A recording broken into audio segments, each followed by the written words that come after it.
Ce mardi, les États-Unis annoncent une percée scientifique historique dans le domaine de la fusion nucléaire. En clair, ce principe de la fusion, et non de la fission, comme c'est le cas dans les centrales actuelles, pourrait révolutionner la production d'énergie d'ici quelques décennies. Explication bien nécessaire avec Elisabeth Grotars.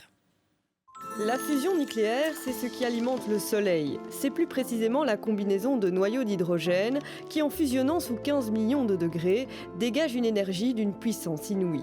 Depuis les années 50, les recherches se multiplient dans le monde pour pouvoir créer une sorte de soleil artificiel et en extraire l'énergie.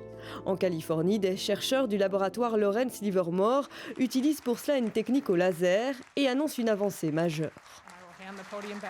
Last week, for the first time, it produced more energies than the lasers had deposited. This is pretty cool. I have a special message to listeners who want to work on exciting, challenging, and important problems. We're hiring. Pour la première fois, des chercheurs ont donc réussi à générer davantage d'énergie qu'ils n'en ont utilisé pour provoquer cette fusion. Une prouesse saluée partout dans le monde. C'est vraiment un résultat très impressionnant parce que la technologie qu'ils utilisent est très complexe et ils sont parvenus à cette étape-là d'avoir autant de puissance produite que de puissance utilisée. C'est vraiment un jalon dans la recherche en fusion nucléaire et dans cette fusion qui est la fusion laser, ça c'est clair.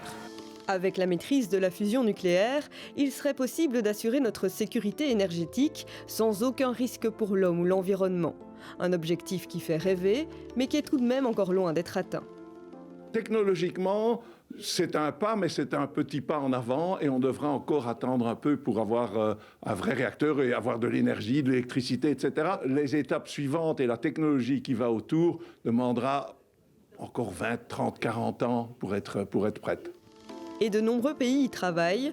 En France, le programme de fusion ITER auquel participe la Belgique est aussi très prometteur. Mais là aussi, le processus est encore long et se chiffre en plusieurs milliards de dollars.